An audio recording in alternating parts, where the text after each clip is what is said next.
illustrate that, you can see one of our community programs. We do, for engagement, we do things like the I Spy Nature Walk, Kids in Nature Day, and enjoyment. We've had some kayaking events up on Mountain Island Lake.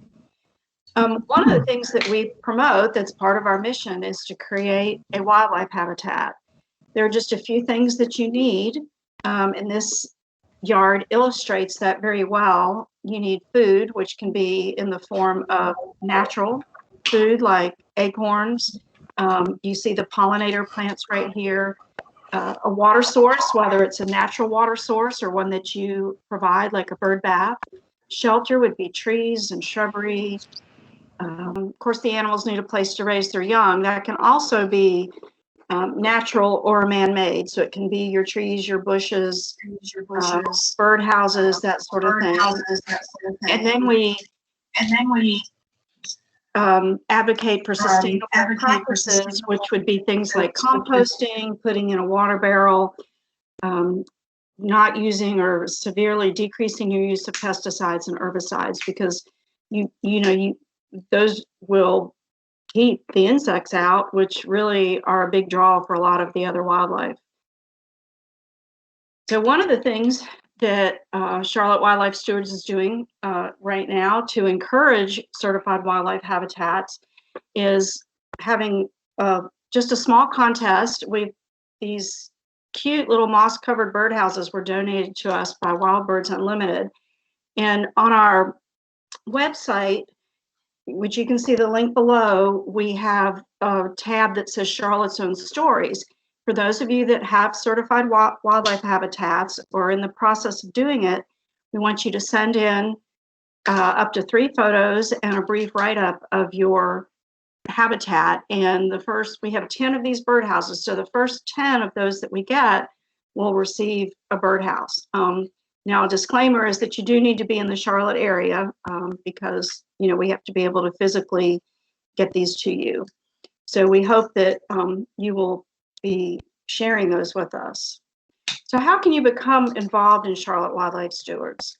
You can volunteer at one of our events, which of course right now are suspended. We're not having any in-person events, but when we do, we always need volunteers to help us. You can participate in our events and our contests, just like the one I talked about. You can join one of our chapter committees. We have several, and if you're interested in that, you can email us and we will get back with you and talk more about that. Or if you want to have more of a voice, you can join our board. We do a lot of planning as well as executing some of the events. You can also join our chapter, Charlotte Wildlife Stewards. You would do that through the National Wildlife Federation. And there is it's a $25 membership fee, and those proceeds go to help both North Carolina Wildlife Federation and Charlotte Wildlife Stewards carry out our mission. The other thing is just to donate, whether you donate time, money, resources, we welcome all of that. So you may want to know what would be the advantage of joining Wildlife Stewards. There are a few things. The Wild Wire is a newsletter that comes out monthly that has lots of good information about what's going on in North Carolina with wildlife. Also lists all the events that are happening in the chapters statewide. You get a publication, it's the North Carolina Wildlife Federation Journal, has lots of great articles in it. That comes out, I'm not sure if it comes out every other month or every quarter, but it's a great resource. Our chapter has a few members only events to kind of encourage membership. In the past, we have had 2 kayaking events, 2 behind the scenes tours at the Raptor Center, and one that I'll talk about in just a minute is about building a bluebird house. And you get opportunities to network with other nature lovers, other chapters. There's some terrific people out there that are involved in Charlotte Wildlife Stewards as well as the other chapters in our area. You also get bragging rights. You get to say that you support wildlife. So we hope that you will think about that. You would just go to ncwf.org, click on the button that says join and renew, and then one thing you need to make sure of, there's a drop-down box to pick your chapter, and you would pick Charlotte Wildlife Stewards. We do want to thank our sponsors. They help us carry out what we do. Wild Birds Unlimited, as I mentioned, have donated those moss-covered birdhouses, and Honeybee Real Estate has been a huge backer of our Kids in Nature Day, which hopefully we'll be able to have again in October. We'll just have to see. Some upcoming programs and events.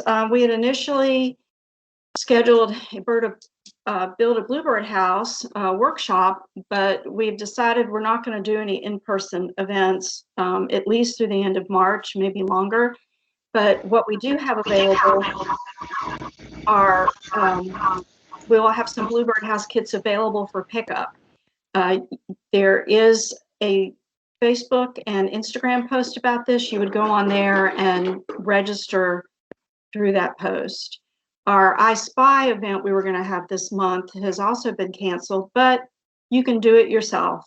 Go out in the woods, look, just open your eyes. There's so much to see in the winter because you don't have leaves and plants obscuring everything. So I would encourage you to get out and do that.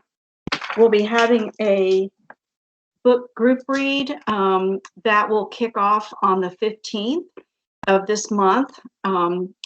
So do look on our Facebook, Instagram, Twitter pages. There will be information there about what we're going to read. Our March program, our February program is on February 9th. Lenny Lempel of the Parks and Recs is going to talk to us about insects in our environment and what a great part of our environment they are and how we really depend on them. And last, what I'll mention is the Love Nature trash cleanup. This is part of North Carolina Wildlife Federation's Trees for Trash program. There will be more information coming out about that, so you'll need to check, again, Facebook, Instagram, Twitter, and our website. We're going to kick it off on February 14th, which is Valentine's Day. So I hope you will participate in that. And now we're going to turn it over to Ernie to introduce Martina, our speaker for tonight. All right, thank you, Donna. Okay, so we're going to get on then with the introduction for our speaker tonight. Martina, I've known her for quite a while. I worked with her at Wild Birds Unlimited in the Charlotte store, and she's become our bird encyclopedia / nerd because of all that she knows about birds out there. It's really quite incredible. She is currently a student of biology, wildlife biology at NC State University. She lives in Indian Trail, North Carolina. She is an avid and very talented photographer. She is also an artist, and she's had a bird life list for quite some time, and it's almost scary to say this, but Martina, in her short lifetime, has seen 591 different species of birds that she's been able to identify. I don't know many lifelong birders that are able to say that. So you're in for a treat to hear her stories. A lot of the photography you'll be seeing will be from her. I'm sure she'll explain if she has not taken that picture, but we're going to ask too that you save questions. You can write them in the chat screen or just save them at last to the end and raise your hand, and Martina will take your questions at that time. So without further ado, I'm going to turn it over to our speaker, Martina Nordstrom. So have at it, Martina. Thank you for joining us. Thank you, Ernie. Let me go ahead and get this started here. Our Bluebird thing.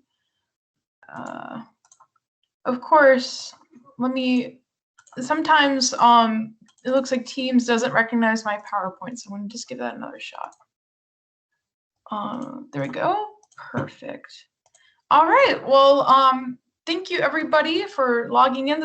I will say this is the biggest audience I've ever had for a bird talk, so I really appreciate it.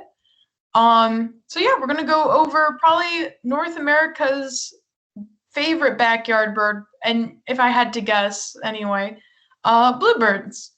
So we're going to start out with what are bluebirds exactly. So this is sort of a simple family tree. It's very simplified, but basically bluebirds are part of a group of birds known as thrushes. So that includes some familiar birds like American robins that you see hopping around in your backyard, hermit thrushes, which are a winter resident we have, wood thrushes, which are a summer resident, and veeries, which are migrating thrushes. They don't breed in our part of North Carolina. So they're somewhat closely related, say cousins to finches and nuthatches and chickadees. So they're all considered passerines or songbirds. So one of the ways you can tell a bluebird or is a thrush is basically they're common but not typically feeder birds. So again, we've got a lot of robins. Many of you probably have hermit thrushes in your backyard now. But many of them don't really visit feeders. Bluebirds are usually the exception, and every once in a while a hermit thrush or a robin will visit a feeder. Their diet is mostly insects and berries, and they often have spotted breasts. So we'll go on a little bit later talking about baby bluebirds, but if you've ever seen a baby bluebird, you'll know video. I'm sorry? We're not seeing your screen. Are you showing any photos or are you just? Yes. We're not seeing any screen. We're not seeing photos. If you're presenting photos on yours, we're not seeing them. I can see them. Tree. Yeah, I think we I are can see 'em. seeing them on the screen. It may just be the view that you're in, Tom. I can see them. Yep. So cannot if see you them. if you I guys just want to write down my phone number real quick, it's 516-712-7219. 516-712-7219, and I will answer your calls and texts right now if you're having any issues. I do see the pictures on the screen, so hopefully it's something we can just fix really quickly. But thank you guys. Yeah, great. Well, it's always good to know that I'm not just talking to a black screen. But yeah, I was going to say, so young bluebirds and young robins both have spotted breasts. So thrushes at any point in their life, whether it be like adults, like these thrushes down here, the wood thrushes, veeries, and hermit thrushes, or as just immatures like in robins and bluebirds, have spotted breasts. So that's kind of a key to how you know they're in the thrush family. And they're typically strong singers. So robins you'll hear singing at 2 a.m., probably waking you up. Bluebirds have a pretty strong song. And all of these wood thrushes, hermit thrushes, and veeries have what I consider to be some of the most pretty songs in North America. They're not really like outstanding in terms of color, but they've got some great songs. So today we're going to be talking about the eastern bluebird, but there are actually 3 species of bluebirds across North America. We've got the western bluebird, which is, as you can imagine, the western counterpart to the eastern. They look a little bit more different. They've got some blue on the throat and some red on the back, where our bluebirds only have a reddish throat and a blue back. And then we have the brilliant mountain bluebird, which is found mostly in the interior west, like the Rocky Mountains, like Colorado, New Mexico, Arizona, up to eastern Washington, California. So they live up to their names. They like mountains. And all 3 species are very similar in that they will use bluebird boxes. So I'm sure we don't have any people, watching from out west. But if we do, you have mountain bluebirds and western bluebirds. And for the most part, most of the advice is about the same across the 3 species. So eastern bluebirds have had a pretty interesting history, especially when it comes to people. back in about the early 1900s, they started to get really threatened by European starlings, which are an invasive species from Europe, as well as house sparrows, which is the real baddie for them, which both these invasive species will take over nesting cavities, kick bluebirds out, but house sparrows will actually kill nestlings, eggs, and even adults if they can trap them inside. So a lot of these potential nesting spots got just taken over by all these invasive species. So between 1920 and 1970, in 50 years, the population dropped by 90%. Also, I would mention that DDT was a pretty big factor for them as well, because since DDT was a pesticide, it killed a lot of insects that bluebirds ate, but also bluebirds were affected, like many other birds, through the DDT building up in their system. So their eggs became a lot more fragile. Bluebirds could not lay as many eggs. And even though a bluebird is very light, weighing only a few ounces, these eggs would be so fragile that they would just crack underneath the mother or the father. So thankfully, due to human intervention, bluebirds have bounded back dramatically. They're probably now as abundant as they have ever been, even before settlers arrived in North America. They are the 14th most common winter feeder bird in 2016 to 2017, thanks to, I think that was a great backyard bird count. But yeah, they are just doing fantastic right now, and they do really well with humans, as many of us know. They like our suburban yards. They love the boxes that we put out for them. They love visiting the feeders we put out for them as well. So they do really well with humans, and humans tend to really want them around. So bluebirds are fairly social. So the basic unit is the mated pair. So this is would be a male and a female, and this bond is sometimes lifelong. We'll get to that in a second, but for the most part, it's a pair. They get very territorial during breeding season, which would be about late February through about, I would say, August or so. And the pairs get very territorial. So you'll often see in early spring males fighting other males, and females will fight other females, and it looks really bad. Usually they can't hurt each other too bad, but you'll see two bluebirds wrestling on the ground, pecking at each other. Things get very heated with them. But bluebirds, so their pair is often lifelong, but they do cheat.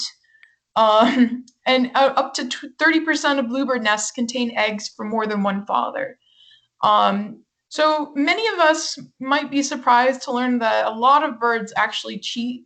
It's sort of a genetic, in the female bird's eyes, she wants her offspring to have as many, to be as diverse as possible. So sometimes, and it goes both ways, males will find other females. So it's interesting, but for the most part, pairs cooperate. Even if the father knows that those aren't exactly all his eggs, he'll still cooperate because some of those are his eggs. And during fall and winter, bluebirds sort of drop the whole territorial craziness, and they get very cooperative. So this photo was taken during winter. This one's not mine, but definitely you can see there's 5 bluebirds here that are not obviously fighting or squabbling. I know many of you probably, especially during snow and ice, will see tons of bluebirds visiting your feeders. In the winter, they have nothing to squabble about other than maybe some food, but you can often see very large flocks roaming around in the winter. So bluebirds in the wild live to be about 6 to 8 years old. And like most songbirds, their mortality is pretty high, up to 40%. And juvenile mortality is much higher. It's hard being a baby bird in this world. Lots of predators out there. Probably the top one would be cats, just because bluebirds live so close to humans usually. Feral cats are one of the biggest issues they face, but that also includes things like raptors, so like sharp-shinned hawks will take them out, Cooper's hawks.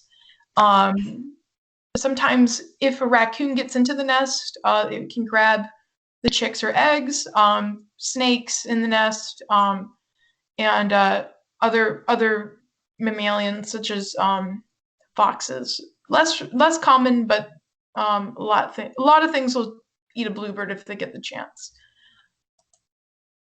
So we have 3 basics, and this is sort of follows actually the National Wildlife Federation's certifying your habitat, basically. So like every other animal on this planet, bluebirds need food, water, and a place to shelter or raise their young. So we start with food. So if you're going to stop by Wild Birds Unlimited, like where Ernie and I are, or anywhere else, the 3 main foods we would recommend for bluebirds, one being the bronze medal goes to sunflower chips and peanuts without the shell. Bluebirds' bills are very thin. I'm going to go back one. You can see they've got very thin little bills. It's not big and heavy like a cardinal, so they can't crack seed shells open. So sunflower chips and peanuts that have already been shelled are perfect for them because they don't need to crack any shells. They can just eat the hearts. I just wanted to cut in, Martina. It looks like we lost the video. We are seeing, I don't see your screen anymore at the presentation. Oh, okay, let me try that again. Perfect, no worries. It was just a slide about sunflower chips. So is it back on? It's back on. Thank you so much. I'm going to go back one just in case, but I was going to demonstrate the bill, the bluebirds, nice and thin, not very heavy like a cardinal. But okay, thanks for catching that, Tara. But yeah, so sunflower chips, I would recommend as like if you had a bunch of, if you already have a bunch of feeders set up and you want to attract good general variety, a lot of other birds do like sunflower chips, including bluebirds, but usually bluebirds will not come into just this. The silver medal goes to bark butter, which is what the brand name at our store, but anything that's spreadable suet. So this is sort of like similar to peanut butter, but it's a higher fat content. And you can spread it onto trees, feeders like this one here that are specialized, or even on the sides of other feeders. And it is also available in a nugget form. So some people call these bluebird nuggets. And these are very popular with bluebirds. Again, it's a very soft food that bluebirds can eat. They don't have to worry or work hard to get to this food. And a lot of other birds like it too. I've got lots of woodpeckers. I get kinglets.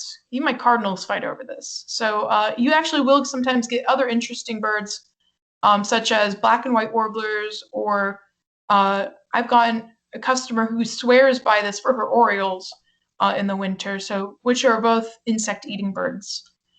So bark butter is always a good option. And of course, as you might imagine, for an insect-eating bird, live mealworms gets the gold medal. Definitely the most favorite food for bluebirds. Of course, I know we'll go over mealworm frequently asked questions in a bit, but live is going to be way preferred than dried. That being said, bluebirds will eat dried if you sort of have to coerce them into it.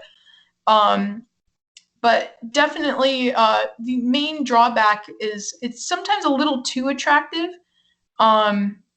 And you will sometimes get some competition with other birds such as Carolina wrens and mockingbirds who might also want some snacks. So I've got a couple questions. So about how many mealworms should I feed?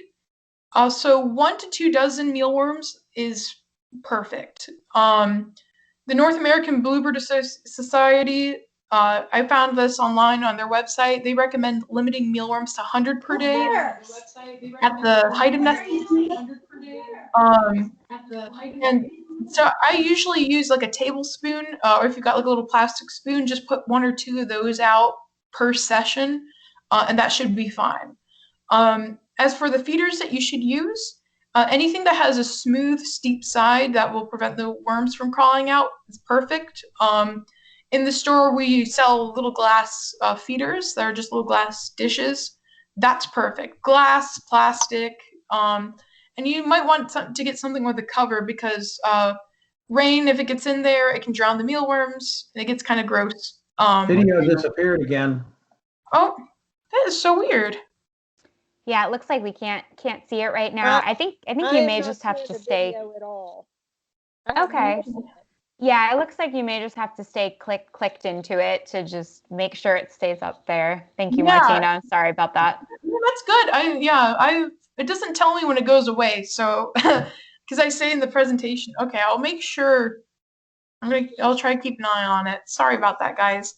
All good. Thanks, Martina. Yeah.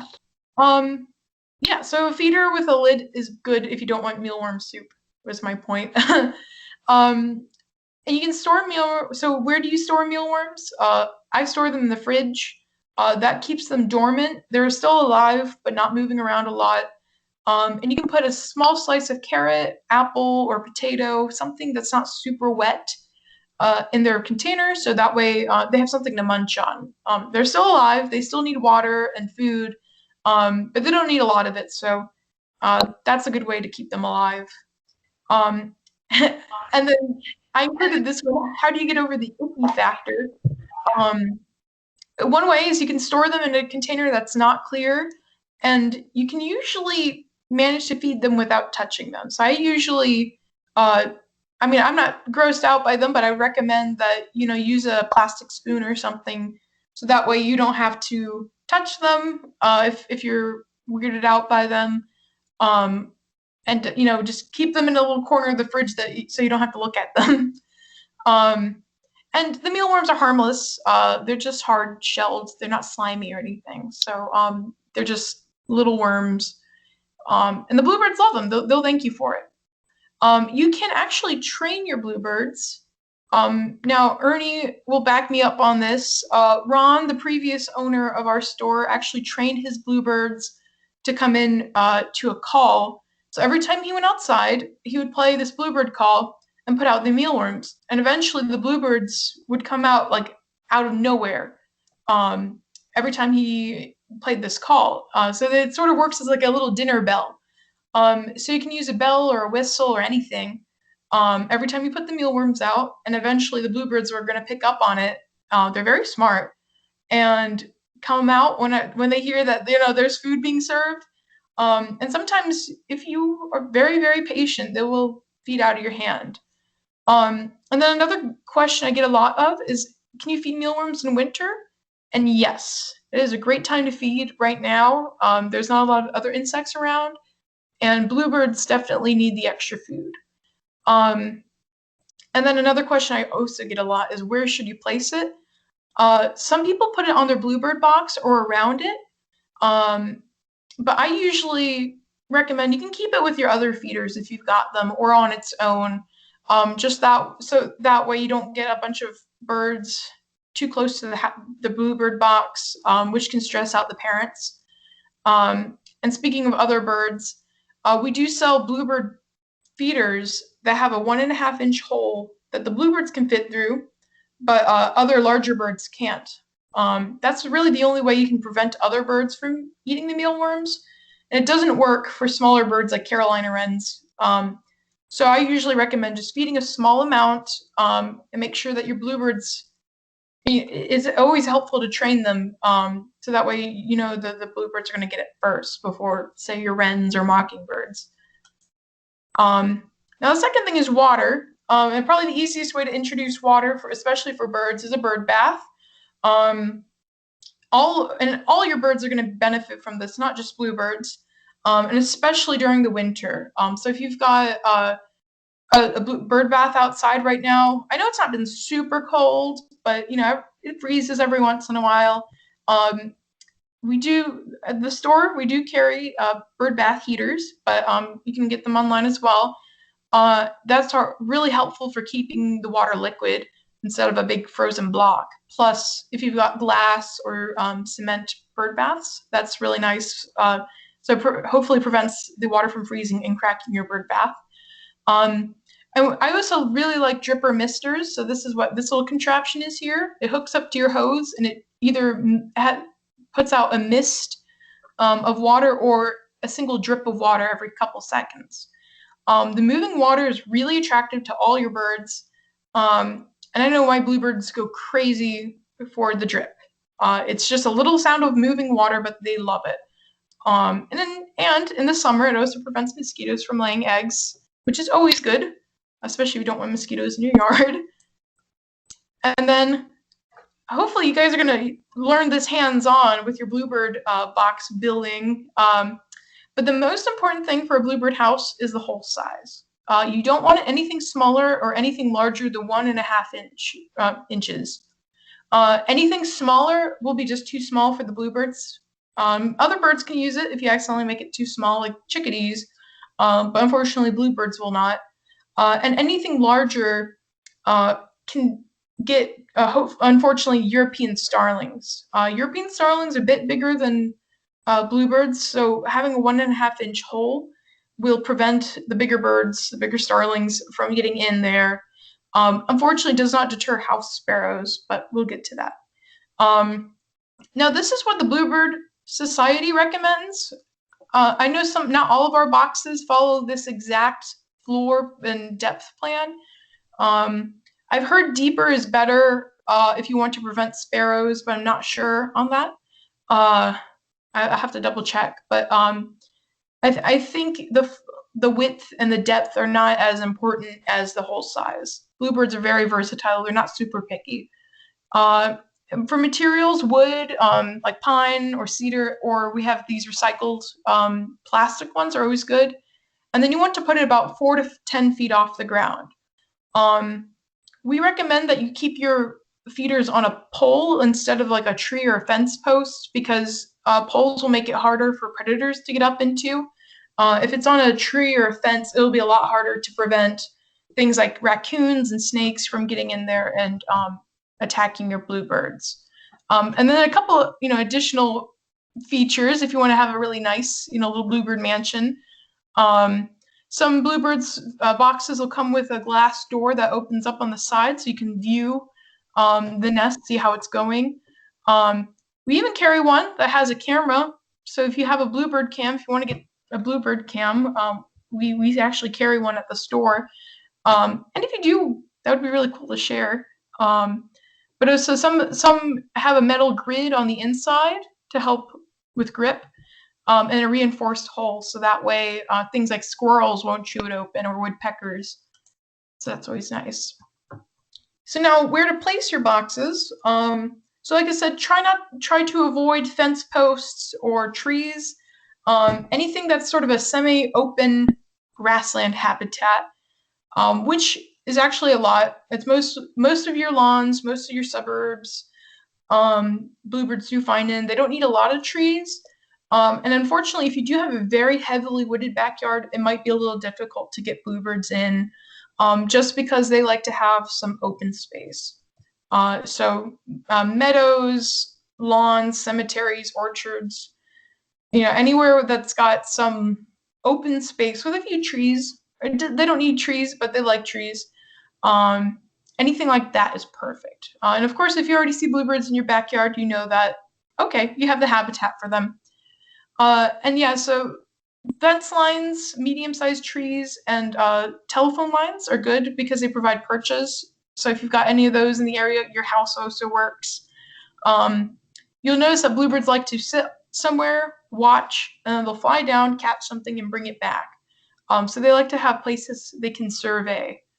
Now, if you put up your bluebird box, and no box has used the box for 2 years or 2 seasons, it might be worth trying a different placement.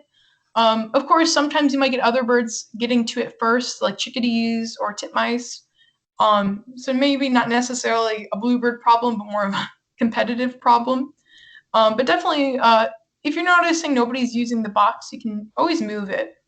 And a good thing to add is a predator guard. So there's a couple different predator guards you can get that vary from wire cages or something that looks like a wire cage that goes on the outside, to baffles on poles. It depends on your setup, so definitely research, if you're going to put it on a pole, are you going to put it on a tree, where you're going to put it. There are different predator guards for every situation, but definitely That will prevent snakes or chipmunks or raccoons or cats from getting up on the box and getting to your baby bluebirds. And then if you've got 2 bluebird boxes, say, during your bluebird box building, your neighbor all of a sudden gives you a free one, a gift. Unfortunately, in most yards, if you put both boxes up, you're not going to get 2 bluebirds. What's probably going to happen is you're going to get another bird moving into one box and a bluebird moving into the other box. So it doesn't hurt to put more than one box up, but just keep your expectations to one bluebird family. Unfortunately, they're so territorial that they do not like sharing. But you might get something like chickadees or wrens moving in, so that's always nice to have 2 families in the yard. So we've got these 9 little nesting phases. So this is what to expect when you're expecting. Here's a cute little baby bluebird. I know he's so ugly, he's cute. A little fluff ball. So we're going to start when you say you just have your box out for a couple of weeks. We're going to start with courtship. So you see, say, a pair of bluebirds in your backyard. The male will often bring the female a little gift. In this case, it's a little mealworm. This is not my photo. She hopefully accepts it, and they're going to go ahead and start investigating a box. So I always like to use holidays. Have your nest boxes out by Valentine's. So that's nice, mid-February. This is about when our local bluebirds start looking. So they both investigate houses. So you'll see, this is a female bluebird poking her head in. You'll see male bluebirds also doing the same. But it's the female that makes the final decision. So the male will be nice and proud. He thinks he'll have found the perfect bluebird box. But if she doesn't like it, they're not staying in it. So you will see bluebirds going in and out of the box, poking their heads in. Sometimes even the male will put in nest material. He won't build a whole nest quite yet, but it's believed he's sort of showing the female, like, hey, this is what it could look like. So sometimes you'll see a couple twigs in there already, but maybe not get any actual nest. So it takes them a couple of weeks to really decide, and they also have to fight off other birds that are competing, such as chickadees and wrens, and some places might have tree swallows or even woodpeckers. They all will compete for boxes, but bluebirds are pretty tough. So hopefully now your bluebirds have chosen your box, and they've started to build a nest, and hey, now they've laid eggs. This would happen in about March or so, maybe mid to late March. So how to know you've got a bluebird nest instead of anyone else's is they've got a very neat looking nest. It looks like your classic bird nest. So it's woven of mostly fine grass or pine needles, just only like vegetation. They don't use fur or feathers or anything like that. Well, on occasion anyway, but you'll see in this nest here, it's mostly just grasses, and it doesn't look very messy, and it's not full of fur. And it's a pretty deep nest. It can be a couple inches tall. And the bluebird eggs are beautiful little powder blue. So to bring back from earlier, if you've ever heard of robin's egg blue, it's about the same color, and it makes sense because they're both thrushes. Thrushes tend to lay these beautiful little blue eggs. Sometimes on occasion you'll actually see white eggs. So I'm going to go back and forth between this slide here a little bit and this slide. So house sparrow is the one that you do not want. No circumstances do not let a house sparrow nest because they're not native, and they can hurt your bluebirds if they decide to take over the nest. So their nest looks super messy. They use trash in there. They use grass, feathers, twigs. I mean, it's just a total mess. It can be, and it'll fill up the whole box. It even has this one mentions a tunnel-like entrance. So the eggs are usually cream or white with speckles on them. So if you do get a house sparrow nest, and of course be certain that you have house sparrows, This is the only nest you can legally remove. All the other birds on this list are native, so therefore you cannot mess with their nests or their eggs. So I understand, if you do get, say, a family of chickadees in the box and you were hoping for bluebirds, well, maybe, in a couple months, the chickadees will move out and the bluebirds will move in. But you can't do anything about that. And you just, all the other birds are fun anyway. It's always nice to have birds in the yard. But house sparrows are not one you want. So tree swallows, which we do not have a whole lot of in the Charlotte area, but they are increasing. Their nest is actually very beautiful. It's a nest of grass, and this is their photo here. It's a nest of grass that is lined with these big, beautiful feathers. So tree swallows are very acrobatic, and they actually pluck these feathers off the water, or from geese or ducks, or on the edges of the banks, and they line their nests with all these feathers, and they've got little white eggs. So if you take a look in the box and you see this nest full of feathers, you've got a tree swallow. Chickadees and titmice are both very similar nests. Both of their nests use a lot of fur. So if you put out alpaca wool, or say if you've just shampooed your dog with Bird Safe shampoo, I think it's like non-pesticide or non-insecticide, non-flea killing shampoo, and make sure it's organic. And you can put that extra fur out, and sometimes the chickadees will use it. So this is they don't have a picture of that one. I thought I had included a picture, but they use a lot of moss, fur, and some plant fibers like grasses. So if you peek in the box and you see a lot of moss in there, then you've got a chickadee or a titmouse. Both their eggs are white with brownish speckles. And then house wrens, which is this middle one here, they have the worst nest in my opinion. It's usually made up of big old twigs. It looks kind of like a maze in there, or like a little jungle. I don't know how they keep it clean. But they use, it's just big and twiggy. They don't use a whole lot of fine grasses like bluebirds do. And they lay a bunch of little eggs, these little brownish eggs. So they're one of the more likely birds to take over a bluebird nest. So the timeline for bluebirds, so nest building takes about 2 to 6 days. Both parents build the nest. Egg laying is 5 to 7 days, depending on how many eggs are going to be in the clutch, and it's usually 1 egg per day. So what that means basically is that as your baby bluebirds hatch, there's going to be a largest and a smallest. It'll be the first egg to be laid will be the oldest to the youngest. So if you've got 5 babies, you'll have largest down to the smallest. And then incubation is usually 12 to 14 days, so about 2 weeks, a little under 2 weeks. And hatching usually occurs within 24 hours. So all the babies tend to hatch within about the same time period. And fledging varies from 16 to 24 days. And then broods, they have up to 1 to 4 broods or clutches per year.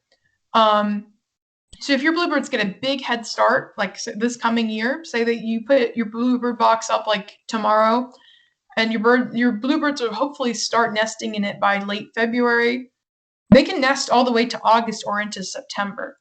So if you've got a very productive pair of bluebirds, they can have up to 4 clutches of babies in a year. So this is a video of actually a short video of them hatching. So this is one of the parents. I got this from a Bluebird cam. I don't remember quite where. I think it was Virginia. But here's a little ugly baby. They are not cute. And mom will sit on them to keep them warm. So the babies, as you can see, are quite ugly and naked. They don't start getting cute until a little later. A good mom, she's fluffing up. Then you can see a couple days later, babies are still blind and helpless. So the parents would bring them a lot of soft food. And like we mentioned actually in the beginning intro, this is why it's so good to have insects in your yard. Bluebirds need insects to feed their babies, as well as almost all other birds in your yard.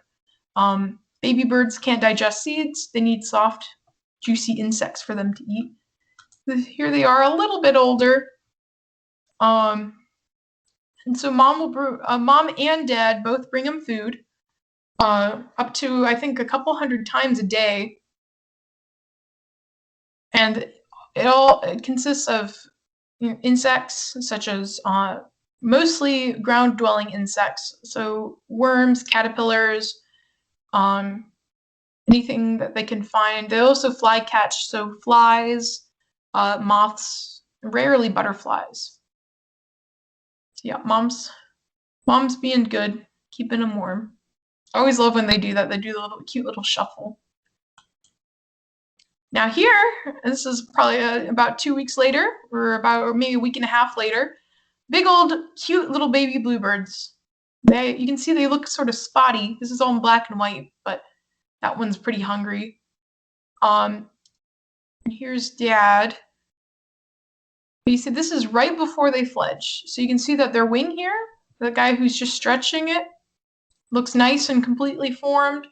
He's grown all the feathers he needs to start flying. So these babies are going to be fledging any day now. So that's sort of what goes on inside your Bluebird box. But what do you do afterwards? So definitely good while the Bluebirds are using it, good idea to keep an eye on it about once a week, just to make sure everything's okay. They can get infestations of things like bird mites or other parasites. And you want to make sure that nothing's happened to them, such as a predator, like a snake getting in. So from the Bluebird Society, they advise cleaning out the nest box either after each brood or at the end of nesting season. So I usually, unless it was like a beginner parent pair and it was a really messy nest, I usually wait till the end of the season to clean, just because I feel like messing with the box sometimes can discourage birds from using it. So I try to keep it. I try to leave the birds alone. But if there's a real issue, such as a parasite infestation, or it's just really dirty, I'll clean it out. And sometimes if bluebirds have a nest failure, for example, if a snake just comes in and eats all their eggs, or none of the eggs hatch, or anything like that, it will entice the bluebirds to retry nesting. So if something goes wrong, clean it out, and hopefully they can try again. And there is a myth that some people believe that if you monitor too much, it'll cause the bluebirds to abandon their nest. This is not true. I will say there is such a thing as over-monitoring. You don't want to check it every single day, just because that causes a lot of stress to the birds. As you might imagine, if a giant came over and looked, opened up your house and took a look inside at your kids, you'd not be very pleased. But it will not chase off the bluebirds. Bluebirds are very good parents. They're not going to abandon their chicks or eggs just because you poked your head in for a little bit. But the Bluebird Society did mention it's good to avoid monitoring early in the morning, because this is the most active time for bluebirds. So it might be a good time to check in the afternoon or evenings, just to be sure. So here's some troubleshooting. The most common one is, my bluebirds failed at nesting. Well, unfortunately, almost half or over half of bluebird nests fail in the wild. So if you have bluebirds in the area and they did try nesting, they will return and try again.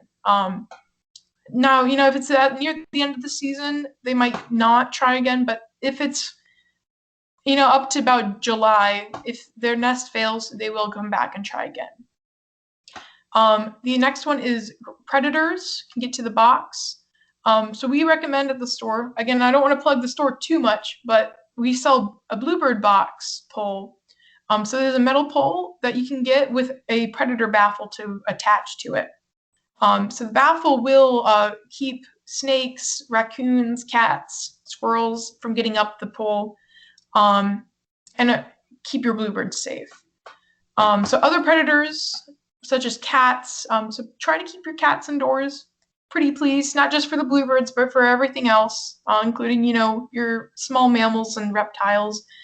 So yeah, keep your cats indoors. If there are other birds harassing the bluebirds, it might be, if you have a feeder set up, just might be a good idea to move the feeders or take them down for a little bit to prevent that from happening. But if there's nothing if the bluebirds haven't taken over the box, there's not a lot you can do about it. Sometimes it's up to the bluebirds to chase off their competitors, and if the competitors win, well, that's sort of nature that happens all the time. And unfortunately, there's not very much you can do about hawks or other raptors.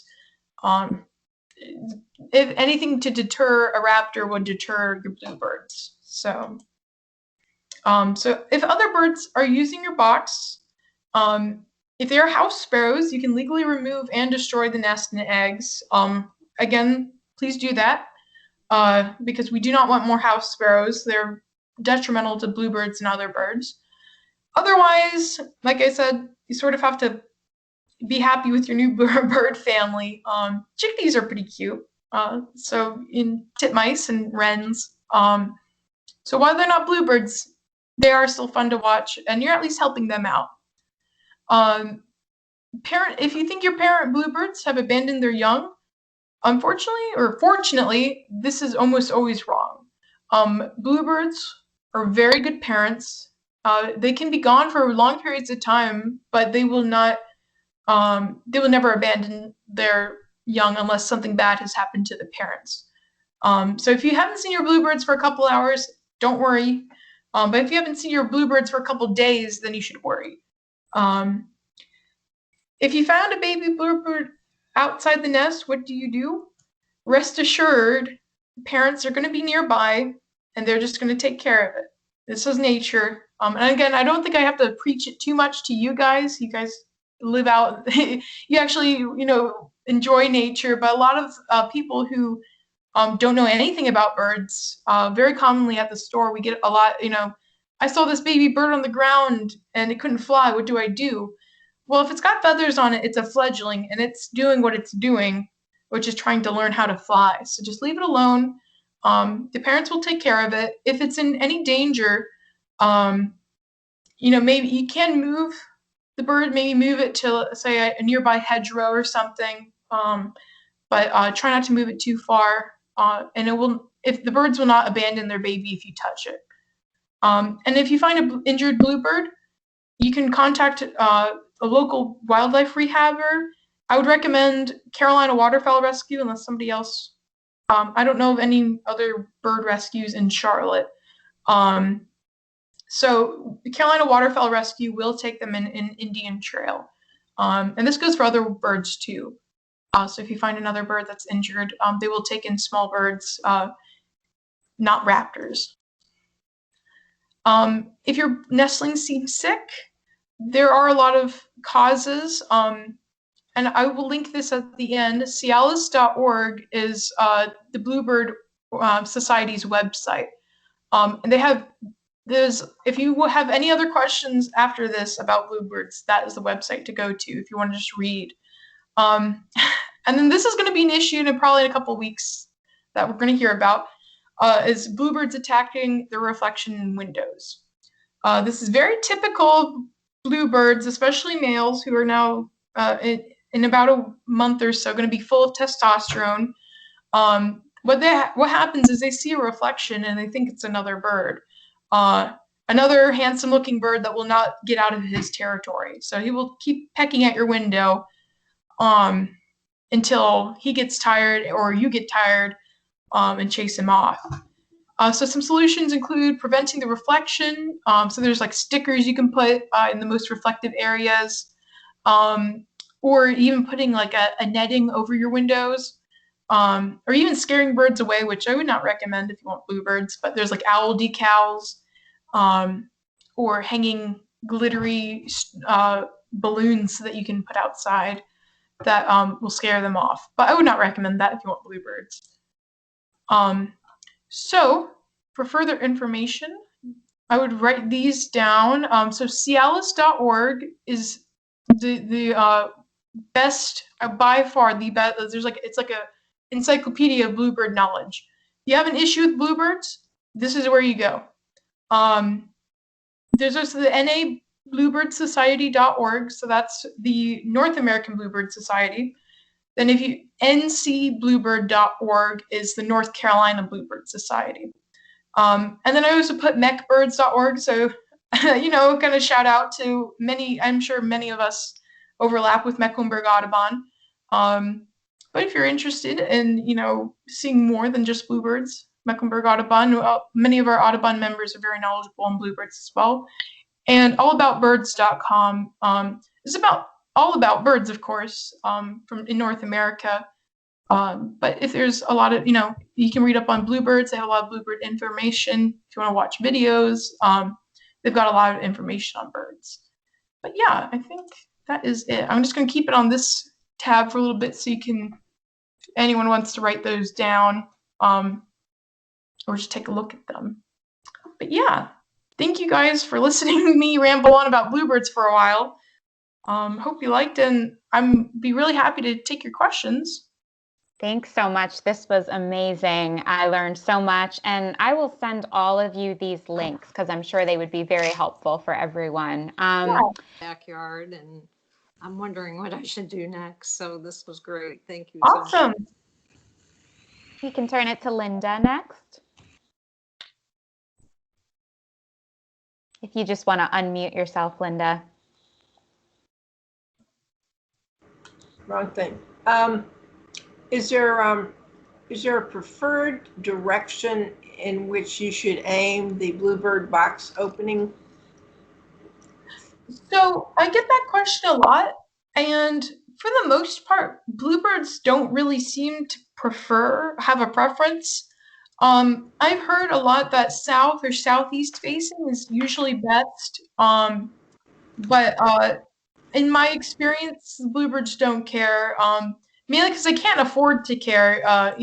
There's so many boxes out there that if they got so picky about that, they would never be able to nest.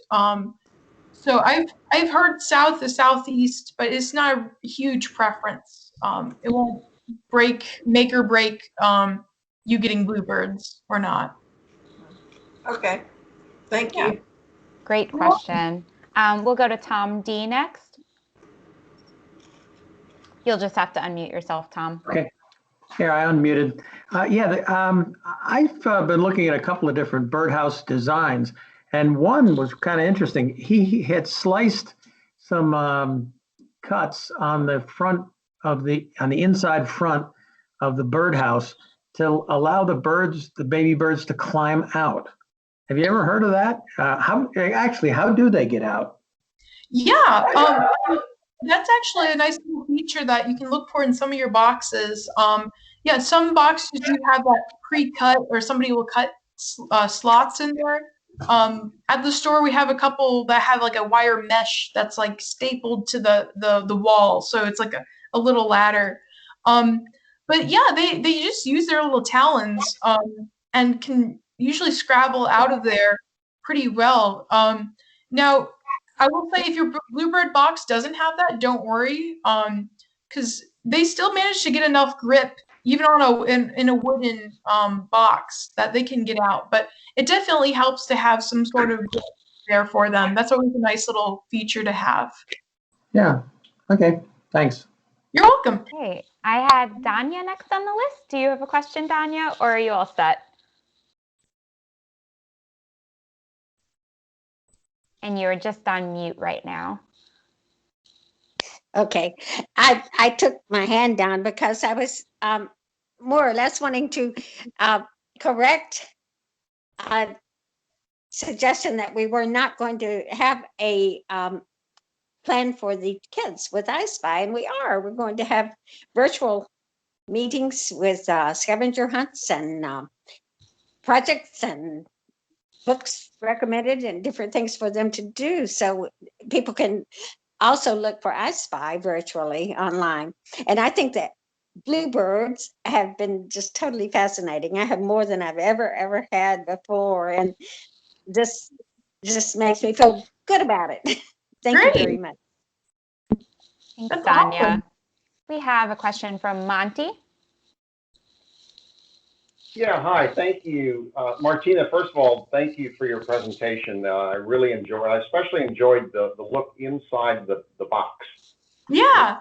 Thing I've never seen before, so that was pretty cool. And I just wanted to ask you, there was a lot of good information on your slides. I wonder if we could get a copy of the actual slides.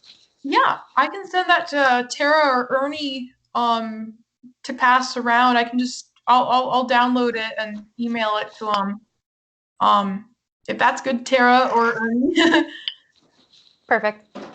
Great, thank you very much. Yeah, you're welcome. Add as well that the webinar was recorded, so that recording will also be available on our YouTube channel soon.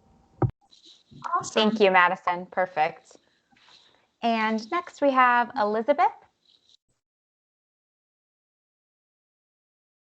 Elizabeth Apple. I had two questions. Oh, excuse me. 2 years ago, I thought I had done the perfect box that had been used for several seasons. It's a box on a pole, on a baffle. Everything seemed to be going great. Reinforced hole. And then I was away, came back, and something had chewed all the way around the hole. Great big hole. I was able to replace the reinforcement with a reinforcement with copper over it. Okay. Same box, also on the same pole with the same baffle, etc. What do I have to look out for? What was that thing that somehow chewed out of that hole? My first thought, since you have a baffle, was probably a woodpecker of some sort. Just because, unfortunately, woodpeckers, especially like the little downy woodpeckers, if they want to use a box, they like to make renovations to it. And it sometimes gets out of hand, which is why most of our boxes are sold with a sort of reinforcement, because, to make up for any chewing or to prevent them from pecking through it. That was my first thought, just because you have a baffle, and baffles should prevent squirrels. Squirrels are usually the second culprit, since they love to chew. The reinforcement, it was like over a half an inch around it. So if it was woodpecker, will the copper reinforcement be hopefully solve that problem? Yeah, nothing should be able to. If something's chewing through copper, then I would get that checked out. Okay. Yeah. And then my second question is about suet. And I did not know whether this was a normal function that bluebirds do or whether mine just trained me. I had a suet feeder that had like little ledges on it, and it had a roof, and you could put two different suet cakes, one on each side. And I had accidentally just started trying an insect brand along with the type that I get, and came home one day to find bluebirds on the suet feeder. Since then, the same brand has come out with a mealworm. Okay. I can't tell whether they like it better or different, or whether they're the only ones eating it. Is suet okay for the bluebirds? I mean, if that's something that they like and they go for the insect. Yeah, that's I didn't get to cover, I didn't want to take up too much time, but they do eat anything that's soft. So I mentioned the spreadable suet, but they like suet blocks just as much. And definitely it's a great, especially this time of year, great source of energy for them, since it's so full of fat. But yeah, suet is definitely very common. Do they have to use one of those feeders with a ledge so that they're not like a nuthatch or a woodpecker that would hang on one of the little baskets? Actually, they don't need it, although they definitely prefer it. Bluebirds are pretty agile. They can actually will hang on to edges And you see that when they're using their boxes, they still have to cling to the entrance of their box. So they do know how to cling, but they definitely prefer to have a ledge that they can eat on. So it's a preference, and it will probably help attract them. But if you don't have a suet feeder that doesn't have it, don't fret. You still might be able to get bluebirds to it. Okay, thank you. Thank you. Good questions. Yeah, it's great questions. We're going to turn it to Angela Griffin.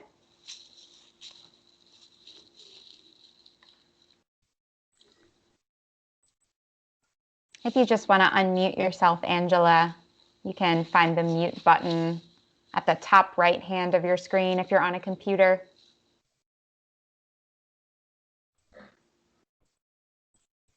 Okay, we can come right back to her. Tom D, do you have another question for us?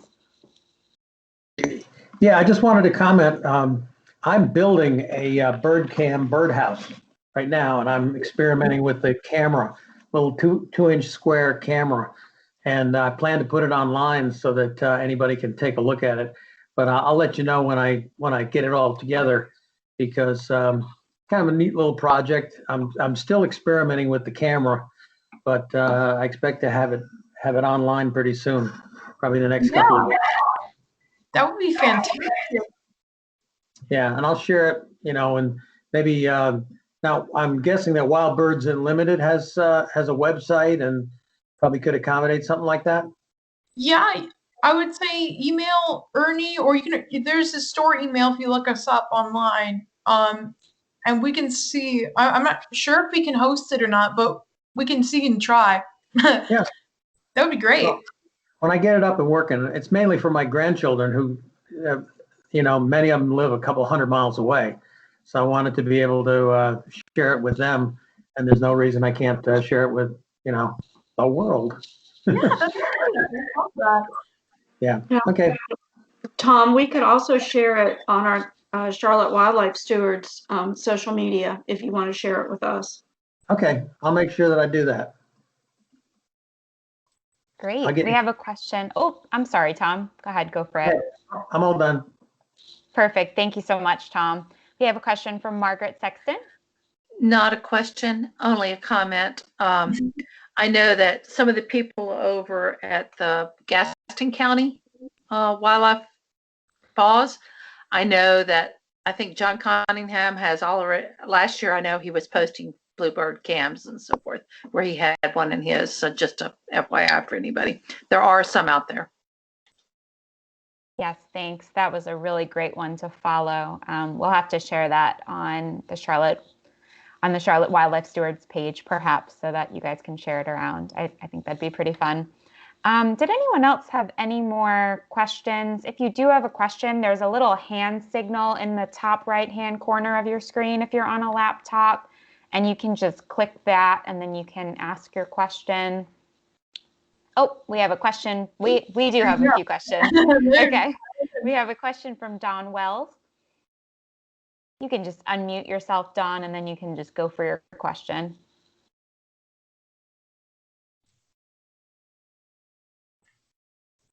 And if you just want to unmute yourself, Don, by clicking the little microphone symbol in the top right-hand corner, it should say unmute.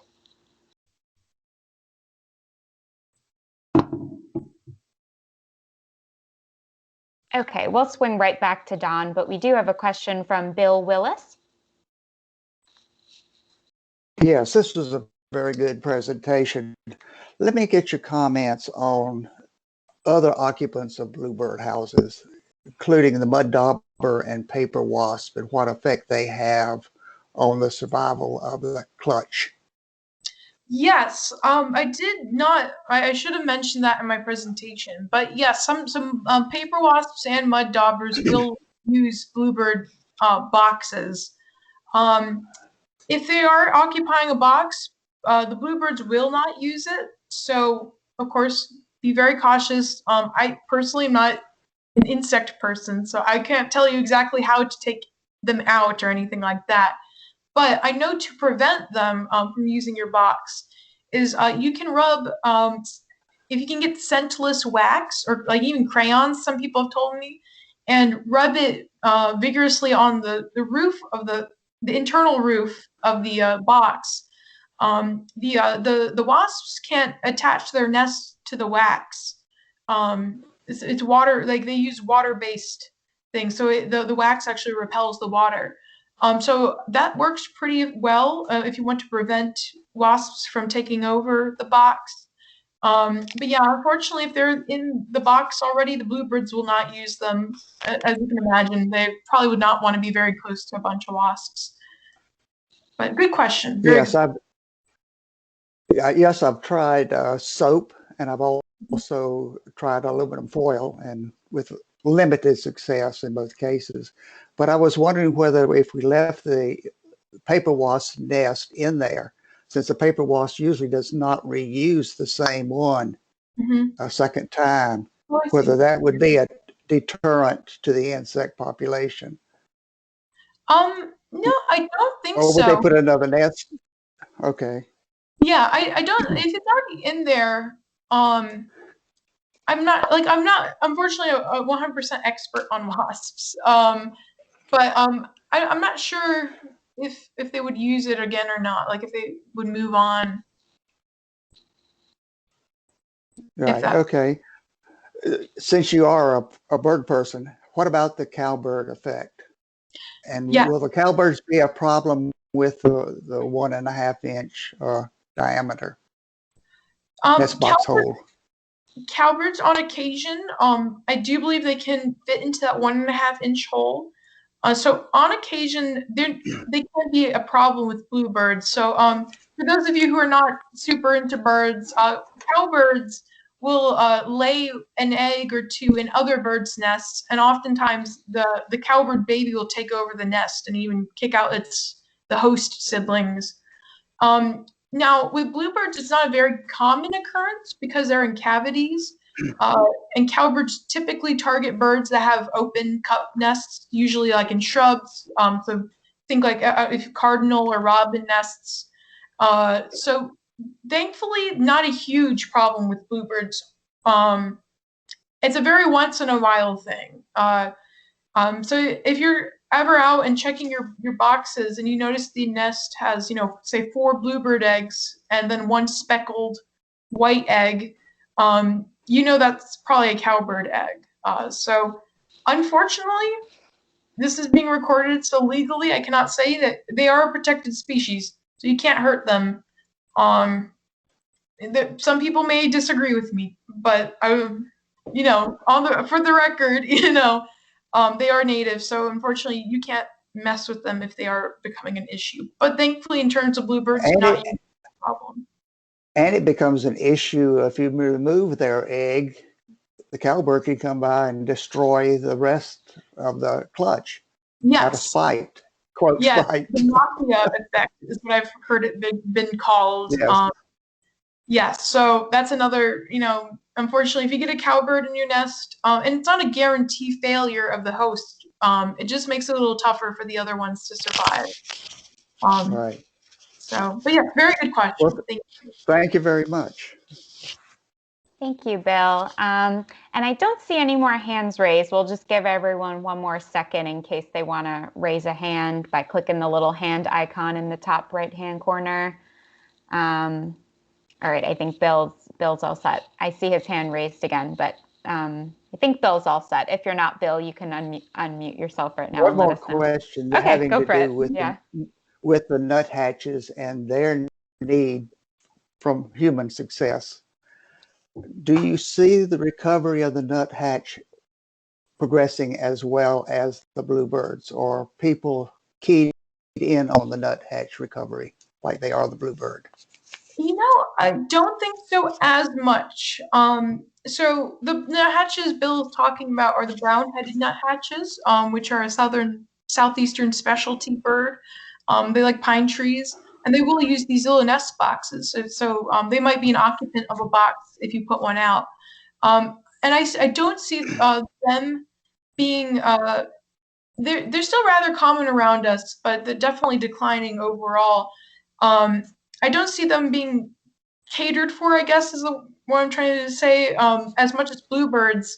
I think mostly because people don't know that much about them. They're not exactly the brightest or most colorful looking bird. They're adorable and they're cute and fun to watch.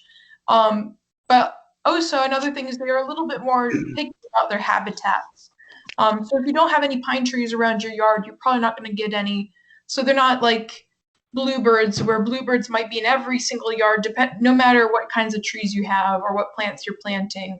As long as you've got a lawn and some places for them to perch, you probably have bluebirds. Nuthatches, on the other hand, tend to be a bit pickier about whose yard they're in. Like, I don't have nuthatches in my yard just because we don't have any pine trees. So if you do have pine trees, if you get brown-headed nuthatches in your backyard, definitely put a box out for them. But yeah, I don't see them being as nearly as popular as the bluebirds. Don't quote me, but they talk funny. Oh yeah, they sound like little squeaky toys. They're the cutest. So you know where you have them. I'm sorry? You know if you have them because of the squeaky duck. Yes. If it sounds like you've got like a dog toy stuck up in your pine tree, then you know you've got brown-headed nuthatches.